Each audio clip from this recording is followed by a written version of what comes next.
पहले तो आपको क्या फील होगा ये इस पर भी निर्भर करता है कि आपकी शक्ति कितनी है। इज इट फेयर टू से कि एक ज्योतिर्लिंग दूसरे से ज्यादा पावरफुल है? ये हो सकता है। कई बार क्या होता है किसी क्षेत्र पर वो क्षेत्र उस देवता के कारण बहुत शक्तिशाली, ये तो है ही।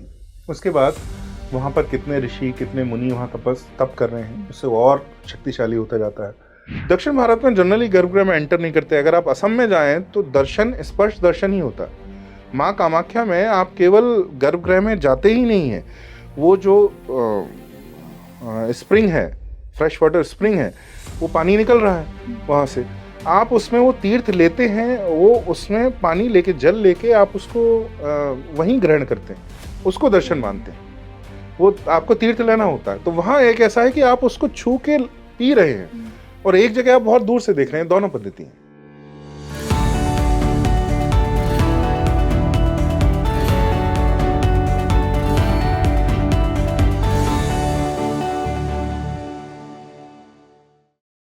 नमस्ते everyone, a very warm welcome on the show and I am your host Rangoli Sharma.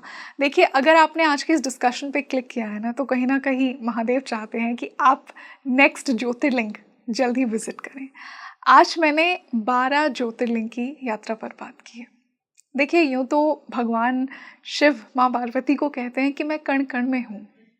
अगर आपने महादेव को मन में साध लिया है, अगर वो आपके मन में है, तो आपको मंदिर जाने की क्या ज़रूरत है। आप सभी ने ऐसे डिवाइन एक्सपीरियंसेस सुने होंगे लोगों के, जहाँ वो कहते हैं कि मैं महाकाल गया, मैं काशी गया और फिर मेरे जीवन में जो बदलाव आया, फिर मेरे जीवन में जो राइज हुआ, उसका क्या ही कहना। कैसे इन मंदिरों की, इन दिव्य स्थानों की ऊर्जा आपकी इंटरनल एनर्जी को अफेक्ट करती है, आज मैंने ये जानने की कोशिश की है। मैंने 12 ज्योतिर्लिंग के जो स्पेशल लेआउट है पूरे भारत में, देखिए एक नॉर्थ में है केदारनाथ, एक एकदम साउथ में है रामेश्वरम, उस पर भी बात की है। सो आई एम श्योर कि अगर आप महादेव के भक्त हैं, अगर आप महादेव को अपना पिता मानते हैं, अपना इष्ट मानते हैं, so this is the discussion for you. और कहीं ना कहीं आज का ये डिस्कशन वो डिवाइन साइन है कि महादेव आपको बुला रहे हैं। वो कहते हैं ना, मंदिर का बुलावा आ रहा है। So this is the podcast for you. और इसी वंडरफुल डिस्कशन के लिए बहुत स्पेशल गेस्ट मेरे साथ जुड़े हैं। He is a renowned author जो कि हिंदू टेम्पल्स, आर्ट, कल्चर पर लिखते हैं, and is also the founder of both. Let's welcome Pankaj Saxena ji on speaking tree. Pankaj ji, a very warm welcome on the show. आज मैं आपके साथ हमारे व्यूअर्स को ज्योतिर्लिंग की यात्रा पर लेकर जाने वाली हूँ। देखिए, सनातन परंपरा में लोगों के जीवन का एक ही अल्टीमेट गोल होता है कि इस जीवन में मुझे 4 धाम की यात्रा, 12 ज्योतिर्लिंग की यात्रा मिल जाए तो मेरे लिए शायद वो मोक्ष के द्वार खुल जाएंगे जी। मैं स्टार्ट यहाँ से करूँगी कि क्या पावर्स ज्योतिर्लिंग की यात्रा एक व्यक्ति को देती है। चाहे आप कोई एक ज्योतिर्लिंग भी इस जीवन में चले जाएं, क्या शक्तियाँ आपको फील होंगी, कैसे महादेव की पावर फील होगी? जी, तो पहले तो आपको क्या फील होगा ये इस पर भी निर्भर करता है कि आपकी शक्ति कितनी है। ओके। जिस तरीके से अगर आपके पास कोई इक्विपमेंट ही नहीं है किसी रेडियो वेव को कैच करने का, तो it will pass through you, you will not even notice, और आप कहेंगे कि कोई वेव थी ही नहीं। हालांकि असलियत ये है कि आपके पास उसको कैच करने का करेक्ट इक्विपमेंट नहीं था। तो पहली बात तो ये है कि जैसे कई लोग कहते हैं हम वहाँ गए, वाइब नहीं थी। तो वाइब्रेशन को कैच करने के लिए आपके पास वो इंस्ट्रूमेंट था क्या, ये आपको सबसे पहले पूछना चाहिए। यानी आपने कुछ साधना की है कि आपको कुछ फील हो। जैसे कुछ ऐसे प्लेसेस हैं लगभग सभी को कुछ ना कुछ अनुभव होगा। तो जनरली जो हमारे सबसे बड़े धाम, ज्योतिर्लिंग और शक्तिपीठ वगैरह हैं, यहाँ पर सभी को कुछ ना कुछ तो फील होता है। लेकिन कुछ ऐसे प्लेसेस होंगे जहाँ किसी को कुछ अनुभव हो रहा है, किसी को कुछ अनुभव नहीं हो रहा है। ये इस पर निर्भर करता है कि आपका इंस्ट्रूमेंट कैसा है, यानी आपकी साधना कैसी है। और शिव के स्थानों पर जाके क्या फील होता है, तो जैसी आपकी भक्ति है, जनरली हमारी एक प्रकृति होती है, हर व्यक्ति की एक प्रकृति है। जैसे हम हिंदू हैं तो हम बहुत रेडीली पुनर्जन्म, कर्म, प्रारब्ध में विश्वास रखते हैं। और विश्वास क्या रखते हैं, हम इसको सत्य की तरह अनुभव करते हैं, मानते हैं, चलते हैं। तो उसके अनुसार हम ये कहते हैं कि हमारी जो प्रकृति है उसके अनुसार हमारा जन्म होता है। आपकी जो प्रकृति है, आपके इष्ट, अगर आपने किसी गुरु से साधना ली है तो आपको उन्हीं की साधना देते हैं जो आपकी प्रकृति उस इष्ट से मिले का मतलब ये है कि वो आपको जिस पथ पर चलाने वाले हैं वो आपके लिए सर्वोपयुक्त हो, दूसरे पथ से अधिक अच्छा हो। तो अगर शिव की आराधना, महादेव की आराधना आपके लिए बेटर है या आपका तत्व ऐसा है, तो वहाँ आपको वो फील होगा जो किसी वैष्णव को वैष्णव धाम में होगा। जैसे हमारे धाम अगर 4 हम गिने तो उसमें रामेश्वरम जी तो एक शैव क्षेत्र है, परंतु अगर आप बाकी 3 देखें तो जगन्नाथपुरी, द्वारका और जो बद्रीनाथ है, ये तीनों तो विष्णु के ही क्षेत्र हैं। पर उसमें से कहीं हम ये नहीं कह सकते कि रामेश्वरम किसी से कम है या पुरी किसी से कम है। तो तत्व यही है कि आपको वह अनुभव होगा जो आपके अनुसार उपयुक्त है, और आपके अगर वो इष्ट हैं, अगर आप सही रूप से गए हैं, तो आपको जो अनुभव होने चाहिए वही होंगे जो जनरली सबको अनुभव होता है। जो होना चाहिए वो एक इतनी भीड़ के बाद भी, इतनी अगर आप रैशनली देखें, लिटरली देखें, तो बहुत सारे शोर के बाद, बहुत सारे कीचड़, गंदगी, शोर के बाद, क्योंकि आप किसी भी बड़े हिंदू क्षेत्र में जाएं तो वहाँ लाखों लोग रहते हैं। Absolutely. वैसे किसी भी हिंदू क्षेत्र में जाएं तो लाखों लोग रहते हैं।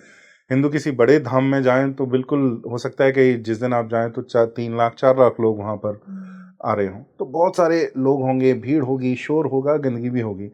उसके बाद भी आपको एक बड़ी विचित्र सी शांति अनुभव होती है। ये लगभग करोड़ों लोगों का अनुभव होता है। तो पहली बार उनको थोड़ी शांति और वैराग्य का अनुभव होता है। शांति प्लस वैराग्य दोनों। हाँ, मतलब वैराग्य का अर्थ ये है कि यहाँ पर कि वैसे तो हम अपने नित्य जीवन में बहुत प्रसन्न रहते हैं ना, कि हमारा जीवन है, हम ये घर बना लिया, मैंने ये गाड़ी ले ली और मैंने इस पद पर मैं काम कर रहा हूँ। कुछ प्रॉब्लम भी हैं, कुछ सुनाना भी है अपने, कुछ स्ट्रगल्स हैं, इन सब बातों में ही हम सम्मिलित रहते हैं। परंतु ऐसे स्थान पर जाके, जैसे कुंभ में जाके, ये आपको थोड़ा सा लगता है कि नहीं, जीवन इसके कुछ परे भी है। तो यही वैराग्य का आरंभ है कि आपको लगता है कि नहीं तो हमको अनुभव ही नहीं होगा। जैसे जो लोग अध्यात्म में विश्वास नहीं रखते या उसकी अनुभूति उन्हें नहीं है, तो वो क्या समझते हैं कि खाना पीना मतलब मटेरियल फिजिकल जो लाइफ है, यही लाइफ है, इंटेलेक्चुअल एंड फिजिकल, कि भैया पढ़ लिख लेंगे थोड़ा बहुत और इंटेलेक्चुअल होगा और फिजिकल होगा, तो बाकी तो और कोई डायमेंशन नहीं है। स्पिरिचुअल डायमेंशन तो वो समझ ही नहीं सकते। तो वो धाम, तीर्थ सबसे पहले तो इसलिए एग्जिस्ट करते हैं इंडिविजुअल के लेवल पे, अगर व्यक्तिगत स्तर पर हम बात करें तो इसलिए वो अस्तित्व रखते हैं कि उनको पहला झटका दे सकें कि आपका जीवन जो 3D डायमेंशन में जो चल रहा है, 3 डायमेंशन में जो चल रहा है, उससे भी परे कुछ है। बिल्कुल, कुछ इसके बियॉन्ड भी है। जीवन केवल इतना नहीं है, इसके परे भी है। ऐसी अनुभूति लगभग हर किसी को मतलब मैं हर किसी को नहीं कहूँगा, लेकिन एक बहुसंख्यक जो विजिट करते हैं तीर्थ क्षेत्र, उनमें से उनको कुछ तो लगता है नहीं, कुछ तो बियॉन्ड है।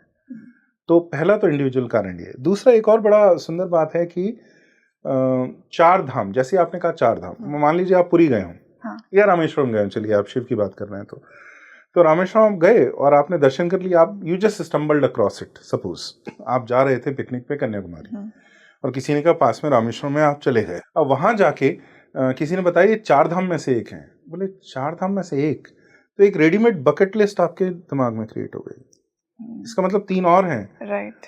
तुरंत फोमो भी हुआ कि मैं एक ही तो अभी तो मैं पहले ही आया हूँ या आई हूँ, अभी तो 3 और जाना है। तो हमारे एंसेस्टर्स ने, ये बड़े चतुर थे, उन्होंने ऑलरेडी रेडीमेड बकेट लिस्ट बनाई, क्योंकि उनको पता था कि जो मनुष्य है, यायावरी बहुत इसके अंदर बड़ी बेसिक है, मतलब घूमने की जो इच्छा है वो बहुत बेसिक है हमारे अंदर।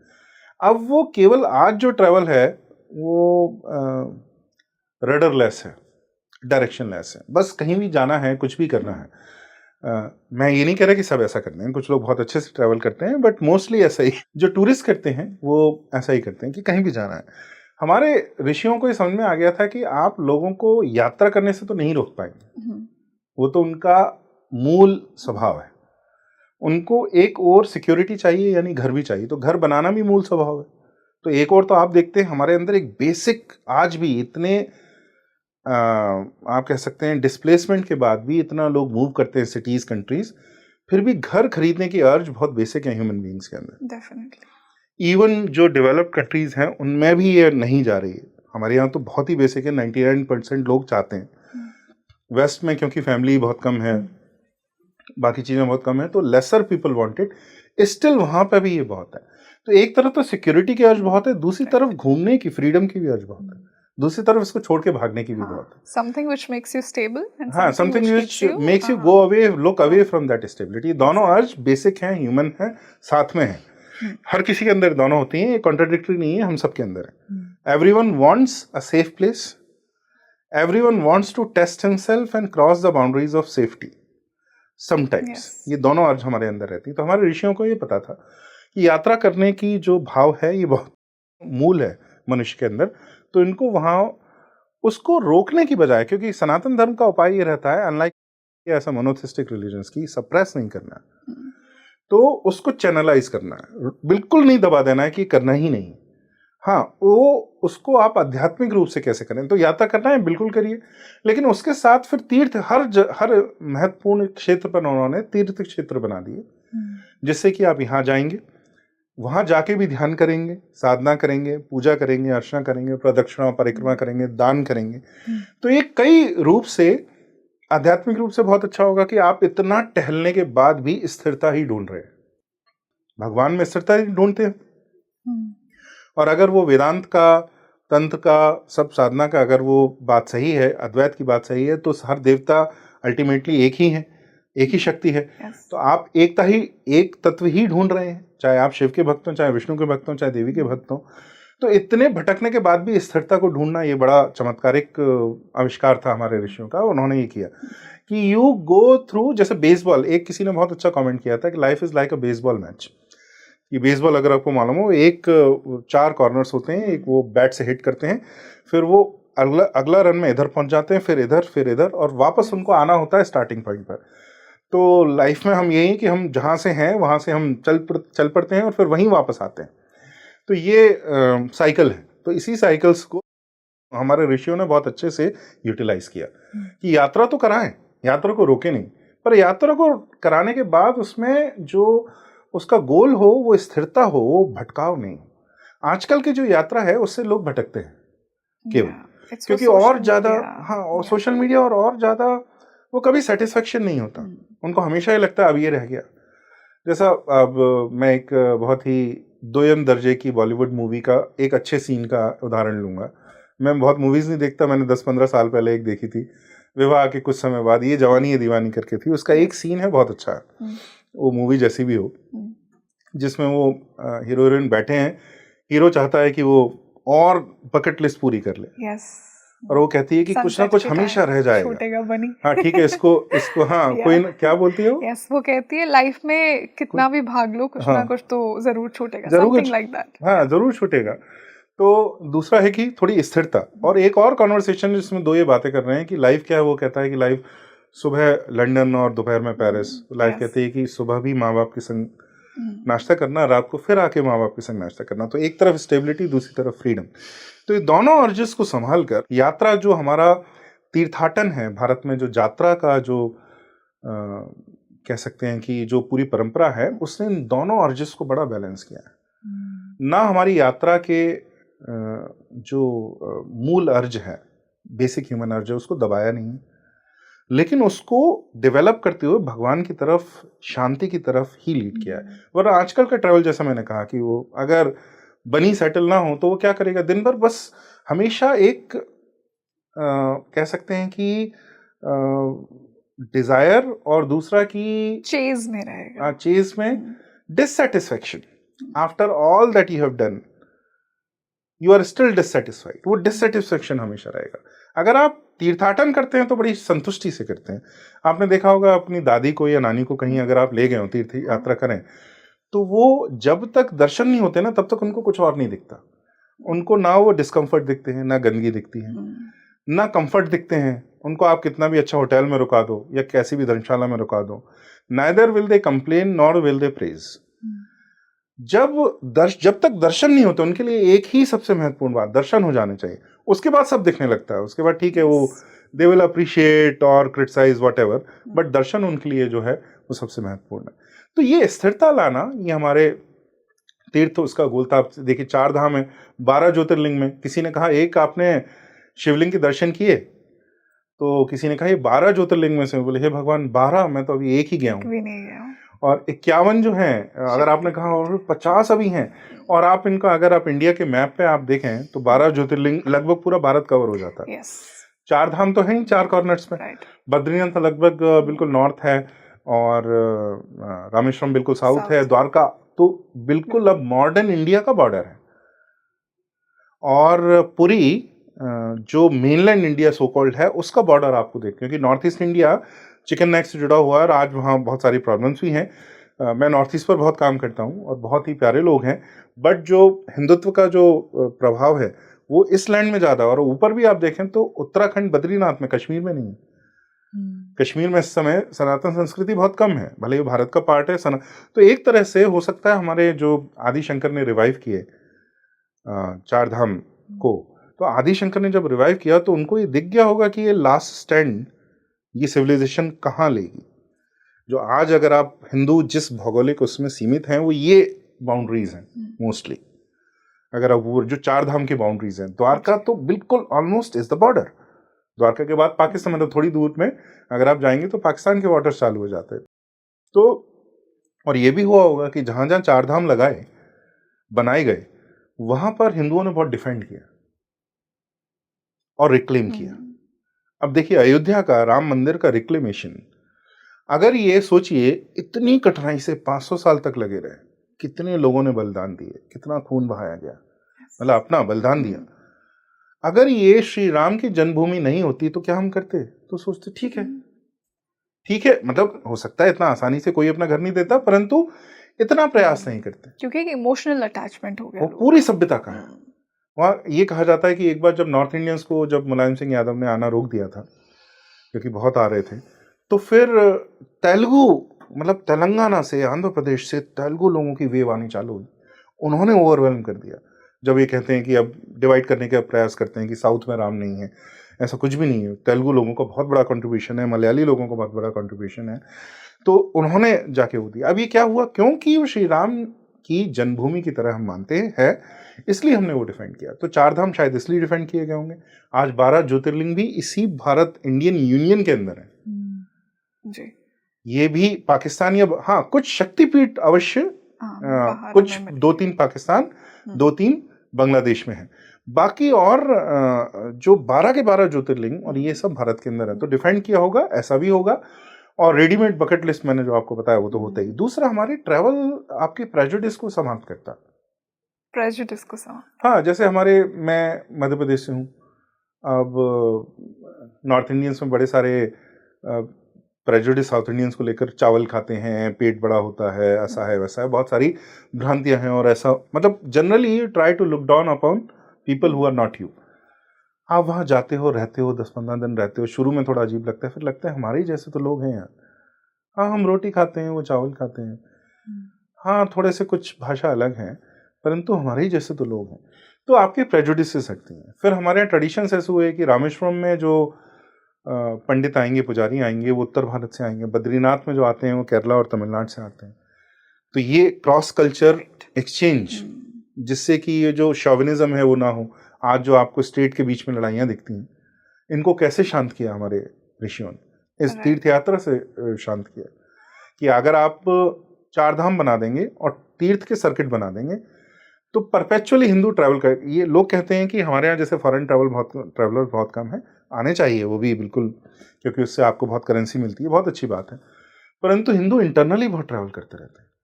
Perpetually Hindus are travelling. केवल यही नहीं है, जैसे 108 दिव्य देशों में तमिलनाडु और में कुछ मुझे ठीक से वो तो याद नहीं है, 50 से ऊपर दिव्य देशम, यानी विष्णु के 108 क्षेत्र जो पूरे भारत में फैले हैं, उसमें तमिलनाडु में बहुत सारे हैं।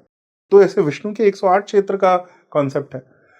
फिर पंच मुरुगन क्षेत्र हैं तमिलनाडु के अंदर। पंच महाभूत स्थलम है शिव के, जो 4 तमिलनाडु में है, एक बस उससे बाउंड्री कालाहस्ती में या आंध्र प्रदेश में है। ऐसे बहुत सारे सर्किट हैं। तो ये सर्किट, मैंने इस पर लिखा भी है कुछ अपने लेखों में, ये सर्किट पूरे भारत में है। और ये कई जगह, अगर आप उसको मैप करें एक उस पर मानचित्र पर, मैप में, तो आपको अगर अलग अलग कलर्ड, जैसे 4 धाम को रेड दें और इसको ग्रीन दें, उसको ब्लू दें, तो आप देखेंगे एक एक इंच किसी ना किसी धागे से कवर हो जाएगा। इतने सारे सर्किट हैं। 4 धाम का कॉन्सेप्ट फ्रैक्टल की तरह रिसीड भी करता है, रिग्रेस भी करता है। कैसे मैं आपको समझाता हूँ। एक चार धाम तो ये है जी, बद्रीनाथ, रामेश्वरम, पुरी और द्वारका। फिर आपने सुना होगा उत्तराखंड के छोटे चार धाम, यस, गंगोत्री, यमुनोत्री, हाँ। बद्रीनाथ, केदारनाथ, तो एक स्टेट के अंदर भी है। अब आपको बहुत आश्चर्य होगा कि भारत में कई ऐसे जिले और कई ऐसे क्षेत्र हैं जो एक जिले के अंदर ही चार धाम। जैसे मैं ग्वालियर से आता हूँ, ग्वालियर के पास में मुरैना है, आपने नाम सुना होगा। मुरैना में चार धाम का कॉन्सेप्ट है, तो उसमें चार छोटे छोटे मंदिर हैं उनके, जो अपने हैं। छोटे का मतलब जब मेला लगता है तो वहाँ लाखों लोग आते हैं, तो इतने छोटे भी नहीं है, लेकिन हाँ मतलब उनकी आप हो सकता है कि आप अगर उत्तर प्रदेश से हैं तो ज़्यादा आपको मुरैना के चार धाम के बारे में नाम भी ना सुना होगा आपने, लेकिन उनके लिए वो बहुत महत्वपूर्ण है। और वहाँ भी तो ये सिद्धांत है, चार धाम एक कॉन्सेप्ट है जो फ्रैक्टल की तरह छोटे छोटे छोटे स्तर पर अनफोल्ड होता रहता है। इसी तरह से ज्योतिर्लिंग का कॉन्सेप्ट है, जैसे हमारी बातचीत चल रही थी कि कौन सा असली है कौन सा नहीं है, तो हमारे ऋषियों ने इंटेंशनली ये भी रखा है कि एक तो 12 की लिस्ट है, परंतु किसी दूसरे ग्रंथ में वो 12 में 11 ही वो हैं, मैच करते हैं, एक कोई और है, अब एक और हो गया। अब आप इसको कोई सेंट्रल सर्टिफायर तो है नहीं जी, जो अथॉरिटी ये कहेगी कि ये वाला नहीं है ज्योतिर्लिंग में और ये है, जो है वो भी मानेंगे। जैसे बैद्यनाथ 2-3 धाम है और सब अपने आप को, जो हिमाचल का बैजनाथ है वो भी बाबा बैद्यनाथ अपने आप को कहते हैं, और जो झारखंड में है वो तो बहुत प्रसिद्ध है, लोग कहते हैं वही असली है। पर अब ये प्रश्न हिंदुओं में ज़्यादा होता नहीं है, वो जो हिमाचल के हैं उनके लिए वो असली है, जो बैद्यनाथ के लिए वो जो झारखंड वाले हैं उनके लिए वह वाला बैद्यनाथ असली है। तो अब कौन ये डिसाइड करेगा? इस तरह 51 शक्तिपीठ की मैंने इतनी लिस्ट देखी है कि कौन सी असली है मुझे आप किसी एक को ऐसा नहीं कह सकते। तो ये एक सिद्धांत है, ये रिपीट होते रहते हैं। वो इसको सेक्रलाइजेशन का प्रोसेस बोलते हैं कि आप भूमि के हर एक एक टुकड़े को डिवाइन बना दें। हर पहाड़ी पर एक छोटा सा मंदिर है, हर झरने के पास एक गुफा है जिसके अंदर एक शिवलिंग है। तो जब आप पूरी प्रकृति को इस तरीके से बहुत पवित्र बना देंगे तो उसका डिस्ट्रक्शन इतना आसान नहीं होता। आज जो हो रहा है ये हम अपना धर्म भूल रहे हैं, इसलिए ये सब हो रहा है, जितना इकोलॉजिकल डिस्ट्रक्शन हम कर रहे हैं, क्योंकि पश्चिम की सभ्यता ऐसी हो गई कि उन्होंने सेकुलर उसमें वो पले बढ़े, सेकुलर साइंस साइंटिफिक कल्चर में जो पले बढ़े, तो उससे ये हुआ कि कुछ सेक्रेड और प्रोफेन होता नहीं है लाइफ में। ये तो रिसोर्सेज हैं, mountain is a resource, river is a resource, तो इसका पानी समुद्र में क्यों गिरे, ये तो वेस्ट हो रहा है, तो सारा का सारा यूज कर लेना चाहिए। इस दृष्टि से जब आप प्रकृति को देखते हैं तो एक अलग दृष्टि है, परंतु हिंदुओं की दृष्टि ऐसी नहीं रही है। उसका कारण ये सब था, as you rightly said, they could foresee and it was for the connectivity of the people. तो ये तीर्थ का बेसिक मतलब बहुत सारे और आयाम भी हम जा सकते हैं, परंतु कई सारे एक और चीज हमारे हिंदू क्षेत्रों के बारे में, जो हर हिंदू सिद्धांत के बारे में मल्टी डिमेंशनल ही उनके आंसर्स होते हैं। जिस तरीके से इंडिविजुअली मैंने आपको बताया कि क्यों वो इम्पोर्टेंट है, अनुभूति बहुत शांति और वैराग्य की होगी, और दूसरी ओर समाज के लिए बहुत इम्पोर्टेंट था कि इंटीग्रेशन होता रहे। आज जो ये बट रहे हैं हम कि तमिल्स को लगता है कि अलग कंट्री चाहिए, या गुजरातियों को अगर लगने लगे, या बंगालियों को लगने लगे, या नॉर्थ इंडियंस को लगने लगे हिंदी भाषा लगे, ये पहले ऐसा नहीं था। क्योंकि पहले हम अलग अलग, अपना भाषा खाना सब अलग था, भोजन अलग था, भाषा अलग थी, उसमें कोई किसी को फोर्स नहीं करता था।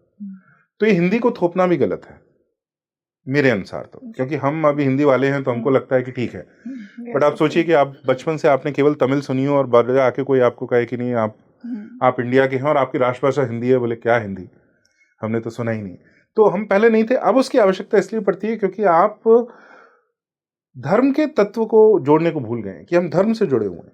तो लोग तो ट्रैवल करते हैं, परंतु आप इसको और बढ़ावा देंगे, संस्कृत को और बढ़ावा देंगे, क्षेत्रों को और बढ़ावा देंगे, तो अपने आप जुड़ेंगे। तो तीर्थ हमारे जो हैं ज्योतिर्लिंग एक दूसरे को, पूरे भारत को जोड़ने का काम करते हैं।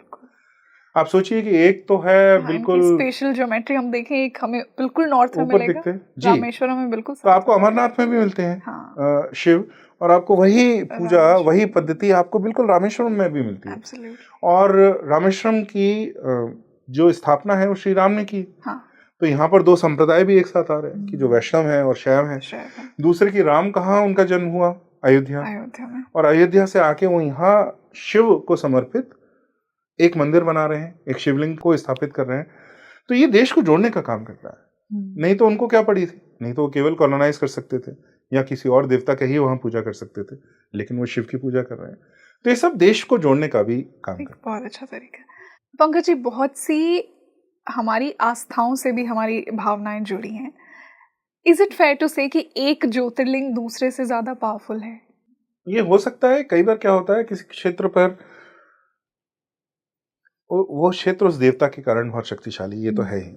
उसके बाद वहां पर कितने ऋषि, कितने मुनि वहां तप कर रहे हैं, उससे और शक्तिशाली होता जाता है। कई बार वहां पर प्रैक्टिस कम हो जाती है।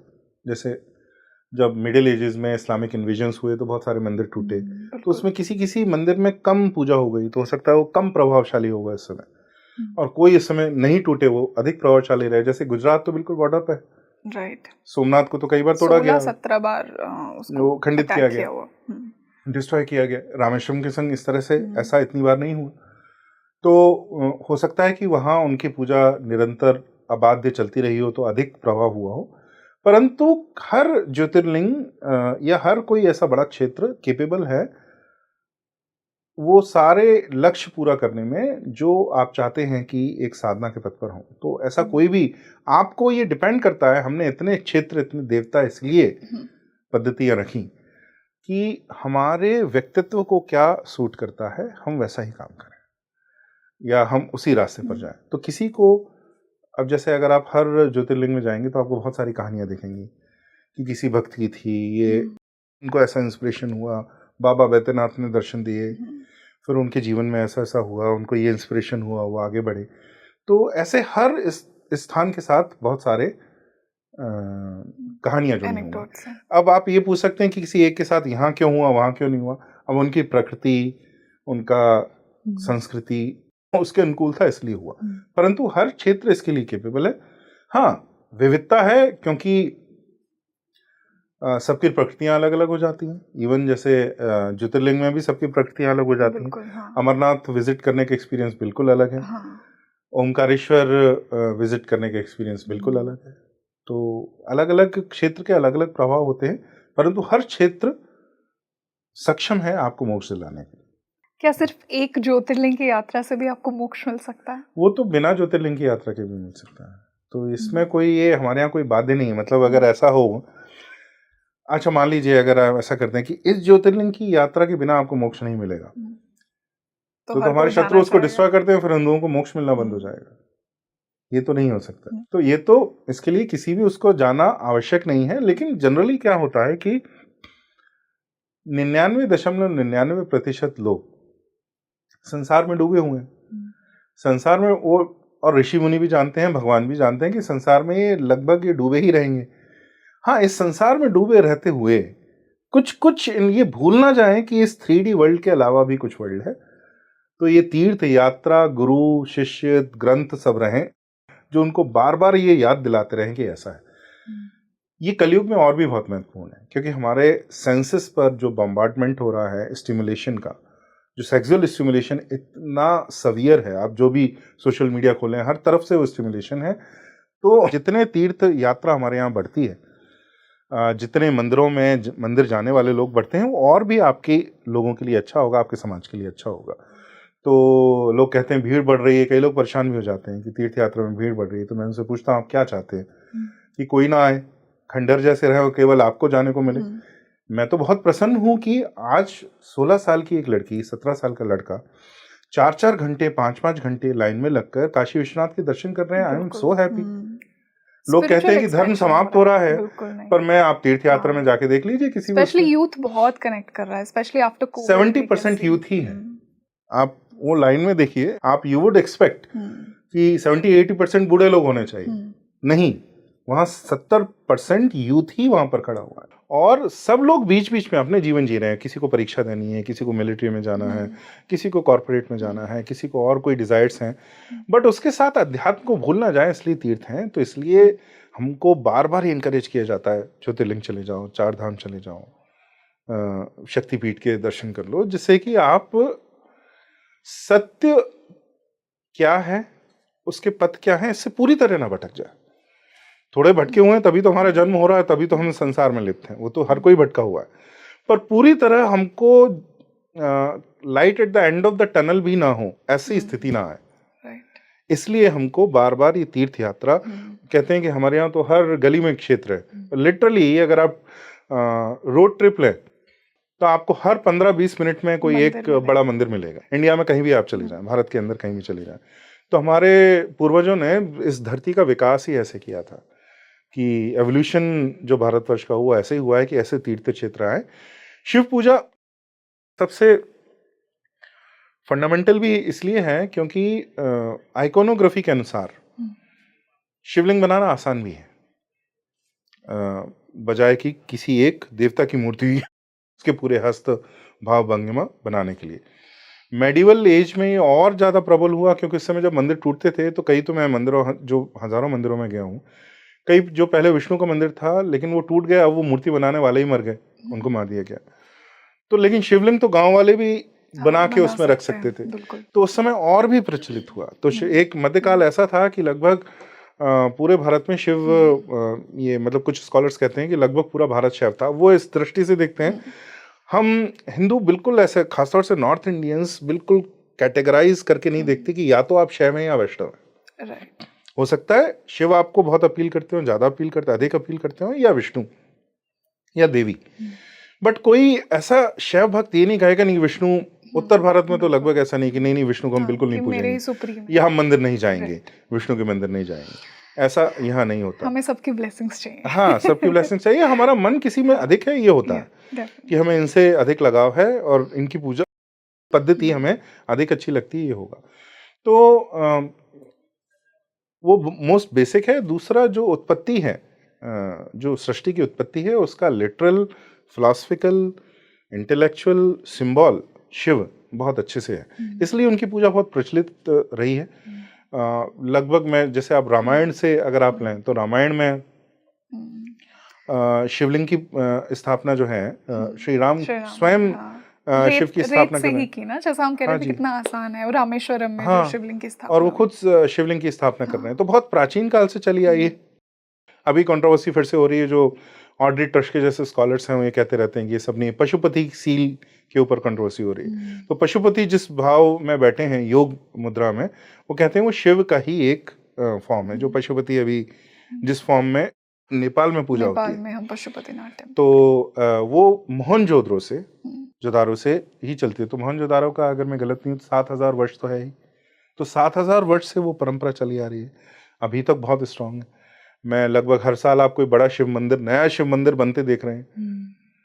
और अगर आप तमिलनाडु गए हो तो बृहदीश्वर मंदिर अगर आप कभी गए हो तो जितना बड़ा शिवलिंग है, जितना बड़ा मंदिर है, पहली बार अगर आप देखें तो आप एक उत्तर भारतीय के तो मतलब बहुत आश्चर्य होता है कि 1000 वर्ष पुराना स्ट्रक्चर, ढांचा खड़ा हुआ है, यहाँ पूजा लगातार चलती रही है। ये पूरा स्ट्रक्चर ऐसा का ऐसा ही बना हुआ है और इतना भव्य, इतना विशाल है। तो तब से ये चला आ रहा है, 7,000 वर्ष से है, पशुपति सील से है, फिर जब हिंदुओं ने बहुत बड़े मंदिर बनाए तब से है, आज भी बहुत बड़े मंदिर हम बना रहे हैं शिव को समर्पित। तो वो परंपरा तो चली आ रही है, परंतु ऐसी दूसरी परंपराएं भी कई चली आ रही हैं। कुछ परंपराएं कम हो जाती हैं या वो उनका विलय हो जाता है दूसरी परंपरा में। जिस प्रकार से एक समय में सूर्य की बहुत पूजा होती थी भारत में, अभी होती है, बहुत कम है। मतलब सूर्य का हम भगवान अपने आप अपने घर में, हो सकता है कोई एक उनका आप जल तो हम देते ही हैं, कई सारे गायत्री मंत्र हम पढ़ते हैं, हो सकता है एक आध फोटो भी हो जिसका आप पूजा करते हो, परंतु मंदिर अब बहुत कम बनते हैं। तो कहते हैं कि बाद में उनका जो पूरा पूजा पद्धति विलय हो गया विष्णु में, तो उनके जो एट्रीब्यूट्स हैं वो विष्णु में ही हम पूजने लगे।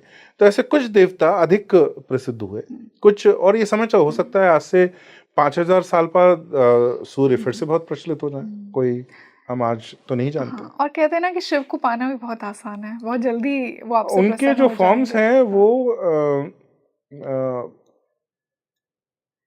इजीली एक्सेसिबल कई फॉर्म रहते हैं। जैसे भोलेनाथ, उनके शब्द ही ऐसे हैं, उसको कुछ लोग गलत भी लेते हैं। मतलब कि अब जैसे भैरव है, भैरव शिव का ही एक फॉर्म है। तो उज्जैन महाकाल के पास में भैरव मंदिर भी है, तो वहाँ पर मदिरा चढ़ाई जाती है, शराब चढ़ाई जाती है। तो कई लोग समझते हैं कि वो शराबियों का मंदिर है, कि शराबी जो हैं वो वहाँ जाके दर्शन करेंगे, ऐसा नहीं है। Bhairav is capable of taking your विकार, वो अपने ऊपर विकार ले। तो भैरव कह रहे हैं कि अपनी मदिरा मुझे दे दो पर तुम त्यागो। वो आपसे पीने को नहीं बोल रहे हैं, उसका प्रसाद की तरह लेते हैं एक घूंट, बट ये उसको त्यागने के लिए ही है कि इससे आप इस एडिक्शन से, कि आपने छोड़ व्यसन दिया से और ऊपर उन्हें बढ़े। दे दिया। हाँ, मैं जैसे नीलकंठ भी वो जहर धारण कर लेते हैं ना, वो शिव विष धारण कर लेते हैं। ये तो भैरव का रूप तो बिल्कुल ऐसा ही है कि वो सारा आपके जो विकार हैं वो धारण कर लेते हैं। तो उसका अर्थ ये नहीं है कि वो शराबियों के वो हैं, और आसान है। आसान का मतलब ऐसा नहीं है कि आपको साधना कम करनी पड़ेगी, या आप कुछ भी करते रहें और फिर भी आप शिव के भक्त रहें, ऐसा भी नहीं। कुछ डूज एंड डोंट्स आप जब दीक्षा लेते हैं किसी, शिव के कई संप्रदाय हैं, कोई एक नहीं है, तो आप जिस पर्टिकुलर संप्रदाय से दीक्षा ले रहे हैं उनके कुछ डूज हैं, कुछ डोंट्स हैं, वो आपको करने ही पड़ते हैं। भोलेनाथ का अर्थ यह है कि उनकी पूजा पद्धति कई स्थान पर सिंपलर है। जैसे दक्षिण में भोलेनाथ का कॉन्सेप्ट नहीं है बिल्कुल भी शिव के साथ। अगर आप केरला में जाएं तो केरला आगम बहुत अलग चलते हैं, उनके जो मंदिर के जो नियम है बहुत अलग चलते हैं। पंचकोश की अवधारणा पर उनका मंदिर भी है कि जो आपका अन्नमय कोश है, आप जहाँ खड़े हैं वो अन्नमय कोश है जहाँ भक्त खड़े हैं, और जो हाँ देवता हैं वो आनंदमय कोश हैं। तो उनकी ऊर्जा इतनी बोली जाती है, इतनी पवित्र मानी जाती है कि उनके और आपके बीच में कई डिस्टेंस होना चाहिए। तो गर्भगृह तक तो कोई जाता ही नहीं पुजारी के अलावा। उसके बाद अंतराल, आप बहुत दूर खड़े होते हैं, 2-3 दरवाजे बीच में होते हैं, उसमें अंदर दिए जल रहे होते हैं, उसमें आप बहुत दूर से उनके दर्शन करते हैं। और जो उनके बाहर एक गर्भगृह होता है पत्थर का, उसके बाहर लकड़ी का एक गर्भगृह होता है, क्योंकि वो बैड कंडक्टर है। उनका ऐसा मानना है कि उनकी ऊर्जा आप झेल नहीं पाएंगे और आपकी ऊर्जा से वो अपवित्र होंगे या स्थान अपवित्र होगा, तो आप दूर से करें। ये उनका नहीं, उन्होंने ऐसे सिद्ध किया है, कोई भी पद्धति गलत नहीं होती। This is how they have arrived at a particular way. आप इसको फॉलो करेंगे तो वहां से भी मोक्ष है, लेकिन आपको कोई भी एक पद्धति फॉलो करनी होती है। अब लेकिन नॉर्थ में तो अब हमारे यहाँ तो क्या हुआ था, अब इसको कई दक्षिण भारतीय भी गलत मानते हैं कि ये नॉर्थ में केवल डिग्रेडेशन है। डिग्रेडेशन नहीं है, नॉर्थ की पद्धति अलग है। हमारे यहाँ तो जब बेलपत्र, जब शिवरात्रि आती है तो हम जब तक अपने हाथों से पिंडी पर बेलपत्र नहीं चढ़ा लें, हमें संतुष्टि नहीं मिलती। बिल्कुल कि हाँ, मैंने पंडित बीच में नहीं रहता उसमें। हाँ, तो हम मेरे खुद हाथ अपनी से थाली लेके जाते हैं, या चाहे स्त्री हो, चाहे पुरुष हो, चाहे बच्चे हों। और स्त्रियां भी पूरा उसको लेके, ऑलमोस्ट वो इतने, अच्छा शहरों में मंदिर बड़े छोटे से होते हैं, ऑलमोस्ट पिंडी के ऊपर बैठे हुए हैं, बिल्कुल पास में आप बिल्कुल चढ़ाते हैं, तो इतनी निकटता है। लेकिन दूसरा क्षेत्र है वहां पर अपवित्र उसको अपवित्र मानते हैं, वहां दूसरी पद्धति है। दक्षिण भारत में जनरली गर्भगृह में एंटर नहीं करते। अगर आप असम में जाएं तो दर्शन स्पर्श दर्शन ही होता है। माँ कामाख्या में आप केवल गर्भगृह में जाते ही नहीं है, वो जो स्प्रिंग है, फ्रेश वाटर स्प्रिंग है, वो पानी निकल रहा है वहां से, आप उसमें वो तीर्थ लेते हैं, वो उसमें पानी लेके, जल लेके आप उसको वहीं ग्रहण करते हैं, उसको दर्शन मानते हैं। वो आपको तीर्थ लेना होता है। तो वहां एक ऐसा है कि आप उसको छू के पी रहे हैं, और एक जगह आप बहुत दूर से देख रहे हैं। दोनों पद्धति हैं। धर्म, हमारे हिंदू धर्म के अंदर दोनों हैं, दोनों वैलिड हैं। किसी एक को दूसरे की ओर नीचा नहीं देखना चाहिए। उन्होंने उस तरीके से उसको इवॉल्व किया है, और हमने इस क्षेत्र में किसी दूसरे रूप से इवॉल्व हुए हैं। तो ये भोलेनाथ का कॉन्सेप्ट दक्षिण में एग्जिस्ट नहीं करता, मेरे को ये नॉर्थ इंडिया में अधिक। वहाँ पे दक्षिणामूर्ति फॉर्म की ज्यादा। दक्षिणामूर्ति एक फॉर्म है, सारे फॉर्म दक्षिणामूर्ति तो गुरु के फॉर्म में यूज होते हैं। मतलब वो आदि गुरु अगर कोई है जो सारी कलाओं को और सारे ज्ञान को, विशेष रूप से मोक्ष के ज्ञान को अगर कोई प्रतिपादित करने वाले हैं, तो दक्षिण मूर्ति हैं। सप्तऋषिज बैठे हैं। हाँ हाँ, तो हमारा जो बोध, जो जिस संस्था का मैं फाउंडर हूँ, तो हमारा जो एक तरह से एम्बलम है, अगर आप हमारी वेबसाइट खोलेंगे तो उसमें जैसे ही खोलते हुए bodhresearch.in में आपको दक्षिण मूर्ति शिव की ही आपको पेंटिंग मिलती है। तो वो शिव जो गुरु हैं, तो यहाँ पर सबसे बड़े डीटी और गुरु, आदि गुरु एक ही फॉर्म में, तो बहुत पवित्र माना जाता है हमारी परंपरा में भी, और हमारे इस देश में भी, इस भूमि पर भी। गुरु जो सबसे बड़ी दो जो उपमाएं हैं, गुरु और ईश्वर, और इसमें दोनों साथ में, तो वो बहुत ही पवित्र माना जाता है। अच्छा, एक और उत्तर और दक्षिण की, अगर आप दक्षिण में ईश्वर कहेंगे तो उसका मतलब शिव ही होता है, विष्णु नहीं। उत्तर भारत में तो ईश्वर कोई भी हो सकता है, देवी भी हो सकती है, वो शिव भी हो सकते हैं, वो विष्णु भी हो सकते हैं। ईश्वर का मतलब हाईएस्ट गॉड हेड जैसा हम मानते हैं, बट दक्षिण में ईश्वर मीन्स शिव ओनली। तो ईश्वर का मतलब ही शिव है, तो ईश्वर है। जैसे वो आप पूछेंगे कई बार केरला में अंदर इतना अंधेरा होता है गर्भगृह में, दिए जलते हैं, आपको समझ में भी नहीं आता कौन से देवी देवता है, और अगर आप उनकी भाषा नहीं पढ़ सकते तो आपको पढ़ के भी समझ में नहीं आएगा कि कौन से देवी देवता है। तो आप जब पूछना पड़ता है कि कौन से देवता है, ईश्वर है, तो पहले मैंने कहा हाँ ईश्वर तो है, पर कौन से ईश्वर, and he would look at me कि कौन सा ये बेवकूफ आ गया जो ईश्वर तो ईश्वर है। तो तब मुझे बाद में समझ में आया कि ईश्वर मीनिंग, फिर मैंने पढ़ा उसमें, वहां पर ईश्वर का अर्थ शिव ही है। तो अलग अलग क्षेत्र में अलग अलग अवधारणा है, और बहुत कई भ्रांतियां होती हैं। जिस प्रकार से गुजरात को केवल हम वैष्णव क्षेत्र मानते हैं, पर बहुत बड़ा शाक्त क्षेत्र है, लोग नहीं जानते। वहाँ शक्ति पूजा बहुत प्रबल है, वैष्णव पूजा भी प्रबल है, पर शक्ति पूजा भी बहुत प्रबल है। तो इस तरह से कई सारी भ्रांतियां हैं। केरला में शक्ति पूजा बहुत प्रबल है, देवी की बहुत बड़ी तंत्र का बहुत बड़ा, बंगाल के बाद सबसे बड़ा अगर कोई शाक्त तंत्र का अगर सेंटर है तो वो केरला है। तो इस तरीके से बहुत सारी भ्रांतियां हैं हमको। जब हम ट्रैवल करेंगे, तीर्थ यात्रा करेंगे, तो ये हम सबको क्लियर होगा बहुत अच्छे से। मैं क्लैरिटी, जैसा आपने कहा ना, हमारे ऋषि चाहते थे कि हम सब कुछ एक्सपीरियंस करें, प्रेजुडिस भी हटेंगे। बिल्कुल। आपने कितने ज्योतिर्लिंग विजिट किए और आपके अनुभव में जानना चाहूंगी, आपको क्या क्या फील? देखिए अनुभव तो हमें बहुत अलाउड होता नहीं है शेयर करना, but still like shanti, divine experience, शांति एक ओवर, जैसे थॉट्स का कम हो जाना बहुत यूजुअल है। मोक्ष को कहा ही जाता है कि जब आप धीरे धीरे आप बेटर स्टेजेस पहुंचते हैं, थॉट्स कम होते हैं। तो तीर्थ, ज्योतिर्लिंग या किसी भी बड़े तीर्थ में जाके विदाउट योर ओन एफर्ट आपके थॉट्स कम हो जाएंगे, तो वहां आपके लिए साधना करना नॉर्मल और आसान हो जाएगा। तो ऐसा अनुभव होता है। मैं 12 में से 8 गया हूँ, अभी 4 अभी बाकी, तो अभी तो बहुत सारी यात्रा बाकी है। धाम में 4 जा चुका हूँ, शक्तिपीठ मैंने गिने नहीं है, पर आई गेस अराउंड 24-25 अभी बहुत सारे बाकी। पंकज जी, जैसा मैंने अनुभव की बात की, आपके अनुभव की, मैंने बहुत लोगों से सुना है, बहुत लोग अपनी स्टोरी बताते हैं कि जब मैं महाकाल गया, मैं काशी गई, वो भाग्य में परिवर्तन मुझे महसूस हुआ, समय बदला मेरा। हाँ। ये कैसे होता है? तो मैं, अब मुझे पता नहीं कितना सच है नहीं है, पर मैं आपको अपनी बात बताता हूँ कि 2011 में मैं पहली बार पहला कोई धाम में गया एक्सीडेंटली। मैं उस समय भोपाल में एक यूनिवर्सिटी में, माखनलाल यूनिवर्सिटी में पढ़ा रहा था। तो वहाँ वीसी ने कहा कि एक कॉन्फ्रेंस है ढेंकनाल उड़ीसा में, विच इज़ नियर जगन्नाथपुरी। तो वहाँ सबको चलना है, जर्नलिस्ट की कॉन्फ्रेंस थी, बहुत ही बोरिंग जैसी सारी कॉन्फ्रेंसेज होती हैं। तो हमको भी ले गए, वीसी ने कहा था तो हमको जाना था, हम चले गए। अब उसमें से 3-4 लोग ऐसे थे, बोले कॉन्फ्रेंस तो चलती रहेगी, पास में जगन्नाथपुरी है, वहाँ चल के आते हैं। मैंने कहा ये अच्छा आइडिया है। तो हम जगन्नाथपुरी गए, और वो जो एक्सपीरियंस था बहुत ही ओवरवेलमिंग था। और वही जैसे बकेट लिस्ट, जैसे ही वो गया तो मैंने कहा ये एक धाम है। 4 धाम का सिद्धांत मुझे पहले भी पता था, पर वो जाके लगा चलो एक धाम हो गया, ये तो अचानक हो गए, अभी तो लेकिन 3 बचे हैं। तो फिर कुछ दिन बाद ही क्या हुआ, 2 महीने बाद ही वो वीसी ने कहा कि अब बद्रीनाथ चलना है। तो बद्रीनाथ हम गए। फिर उसके बाद अब तो 2 हो गए, मैंने कहा 2 तो मैं भी कर सकता हूँ। फिर जामनगर, द्वारका के पास जो जामनगर सिटी है, रिलायंस का बहुत बड़ा काम है वहाँ पे, वहाँ मेरे भैया उस समय पोस्टेड थे। तो मैंने कहा चलो जामनगर चलते हैं, द्वारका चलेंगे। तो हम जामनगर हो आए, 2011 की बात है। और उसी साल रामेश्वरम, फिर मैंने कहा अब ये 3 तो कोई ना, रामेश्वरम कोई नहीं रहता था, कोई नहीं था, लेकिन मैंने कहा यहाँ तो अब हम ही चले जाते हैं। तो एक 18 दिन की ट्रिप में पूरे रामेश्वरम, थंजावुर और पूरे तमिलनाडु और केरला के क्षेत्र हमने की, इसमें रामेश्वरम था। तो एक ही वर्ष में मैंने 4 धाम पहली बार कंप्लीट किए। और उसके बाद से 2011 की बात है, 2026 हो गया, ऐसा एक भी वर्ष नहीं है जब मैंने लगातार मंदिरों की तीर्थ यात्रा नहीं की है। तो मेरा जीवन तो, मुझे दूसरों को नहीं पता, मेरा जीवन तो कंप्लीटली चेंज हो गया। आप हमें अपने एक्सपीरियंसेस कमेंट सेक्शन में बताइए।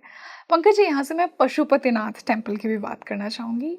इसे लेकर भी बहुत लोगों के मन में कंफ्यूजन है कि क्या ये ज्योतिर्लिंग में आता है या नहीं आता। What's the truth behind it? कुछ लिस्ट में है, कुछ में नहीं है। तो मेरा कहना ये है कि इसमें हिंदुओं को समभाव रखना चाहिए। आप जाएं, उसको ज्योतिर्लिंग की तरह ही समझें और वहाँ विजिट करें। जिस प्रकार से, अब मैं आपको इसमें 1-2 उदाहरण देता हूँ। जैसे शबरी ने श्री राम को बेर कहाँ खिलाए थे, ऐसे कई स्थान है भारत में। मैं ऐसे 2-3 स्थान जा चुका हूँ, एक गुजरात में है, एक कर्नाटक में है, ऐसे कई स्थान हैं।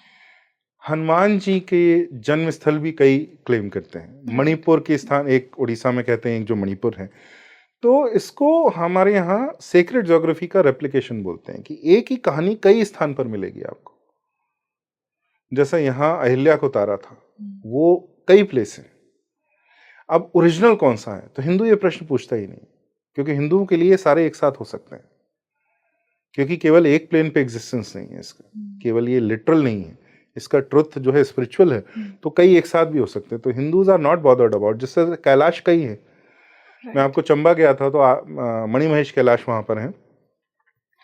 तो मैं पहली बार जब वह गया तो जाने वाला था, तो मेरा ड्राइवर ले जा रहा था और एक मोड़ के बाद वो कहता है कि ये जो अगला मोड़ लेंगे ना, इसके बाद कैलाश दिखेंगे।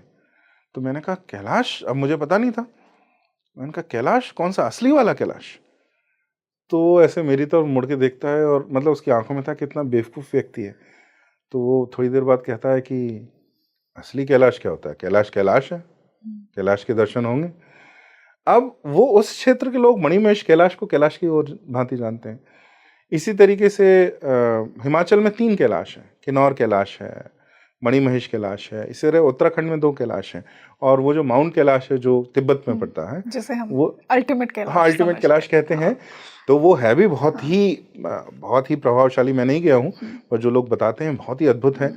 लेकिन उसका अर्थ ये नहीं है कि मणिमहेश कैलाश कुछ कम है। आप जब यात्रा देखेंगे, यात्रा मणिमहेश कैलाश की, तो वो इतनी ही स्ट्रांग है, इतनी प्रबल है, उसके लिए जो भक्ति है वो इतनी ही स्ट्रांग है।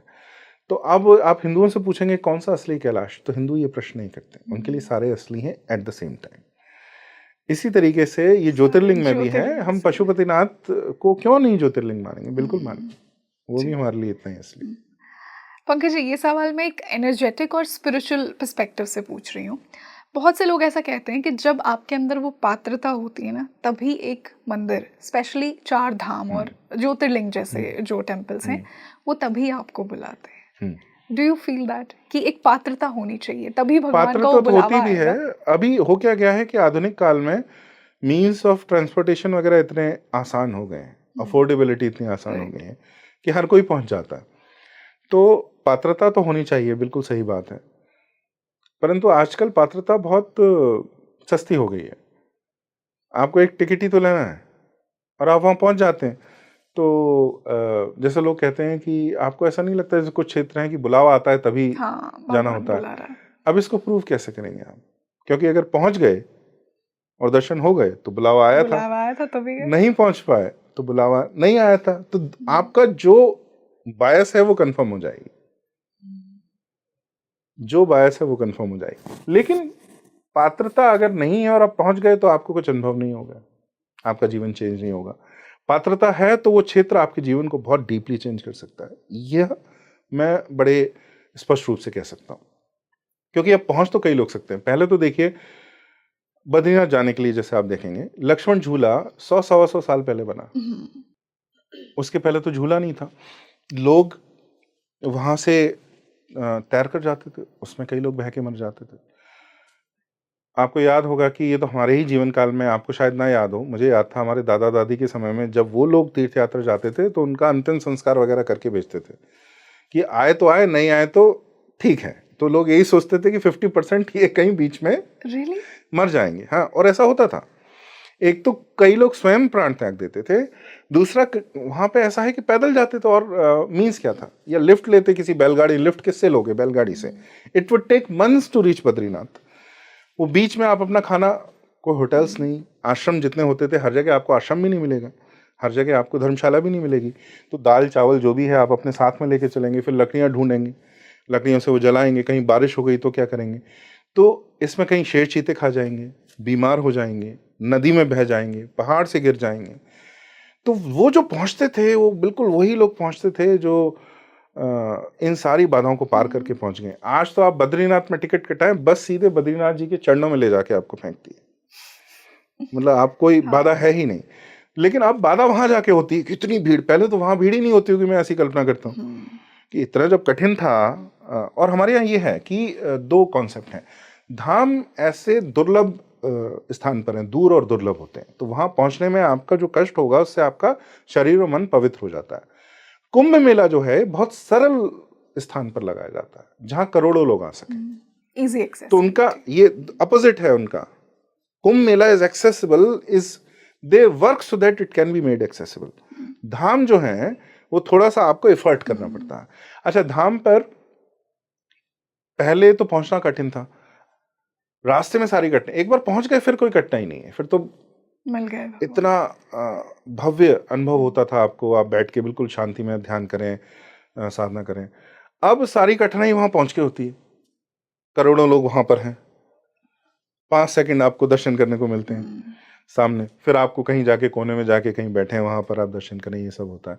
तो अब सारी कठिनाई वहां होती है, लेकिन पात्रता का अभी भी महत्व है, क्योंकि अगर आप पात्र नहीं है तो पहुंच तो जाएंगे लेकिन आपको कोई अनुभव नहीं होगा। लेकिन हाँ, ऑफ कोर्स ये होता है, कई बार लोग बिल्कुल द्वार पर जाके जैसे गए और वहां दर्शन बंद कर दिए उन्होंने। You are the person who was the first one to be blocked from having दर्शन।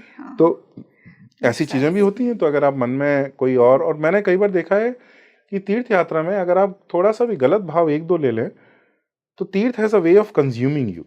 गलत भाव जैसे? गलत भाव जैसे आप कुछ लोग पैरानॉइड हो जाते हैं किसी एक चीज के बारे में, जैसे कि ये मेरी चीज चुरा ना ली जाए, अब पूरे समय वो उसी के बारे में सोच रहे हैं, मेरा लैपटॉप ना चोरी हो जाए या मेरा मोबाइल ना चोरी हो जाए। देन फिर उनका मस्तिष्क कभी वो भगवान पर आ ही नहीं जाता, फिर वो किसी और पे क्रोधित हो गए, व्यवस्था अच्छी नहीं है, फिर उनका माइंड वहीं लगा हुआ है। और तीसरा कि आपकी किसी और से लड़ाई हो गई या किसी एक भाव ने आपको कंज्यूम कर लिया, अब आप भगवान का मंत्र पढ़ने के बजाय आपके दिमाग में वही चल रहा है, एंगर, द्वेष, ये वाली जो भावना, जबकि मंदिर में you are not suppose to have these feelings. Proper method ये है कि आप अपने आप को प्योरीफाई कैसे करेंगे। मंदिर भी पहले जाने का एक तरीका होता था कि आप स्नान करके तो जाएंगे, रिचुअल करके तो जाएंगे, एटलीस्ट जब आप मंदिर जा रहे हैं पूरे समय भगवान का, देवता का मंत्र पढ़ रहे हैं, तो जिससे आप उनके सत्य स्वरूप को जितना हो सकता है उतना आप दर्शन अच्छे से कर पाए। अभी तो क्या है, सीधे आप बिना कुछ मंत्र पढ़े आप मोस्टली लोग सामने वहाँ देख लेते हैं, वो देखना नहीं, देख तो आप फोटो में भी सकते हैं। और भगवान के हमारे मंदिरों में फोटो इसलिए नहीं खींचे जाते अंदर गर्भगृह के, इसलिए नहीं कि कुछ हो जाएगा, इसलिए कि वो तरीका ही नहीं है दर्शन करने का। दर्शन करने का है आप पूरा एफर्ट करें, फिजिकल एफर्ट करें, फिजिकल क्लेंजिंग हो, तब मन की क्लेंजिंग होगी, तब जाके आप दर्शन करेंगे। तो इसलिए वो है, तो पात्रता का तो अभी भी महत्व है। पंकज जी, महादेव माँ पार्वती को अपने संवाद में कहते हैं कि मैं तो कण कण में हूँ, पर तुम मुझे सिर्फ केवल मंदिरों में ढूंढ रहे हो, सिर्फ अपनी इच्छाओं के लिए।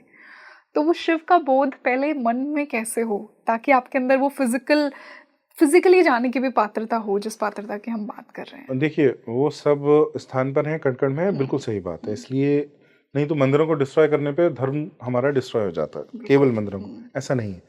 पर उसका अर्थ ये नहीं है कि मंदिरों में मंदिर महत्वपूर्ण नहीं है। मंदिर ऐसे स्थानों पर बने हैं जहां पर भगवान को पाना अधिक आसान है। तीर्थ शब्द का अर्थ ही है, तीर्थ शब्द का अर्थ आपको पता है फोर्ड है। इंग्लिश में जो फोर्ड का मीनिंग है, नदी में फोर्ड वो होता है जहां पानी उथला होता है, तो वहां पैदल पैदल क्रॉस कर सकते हैं।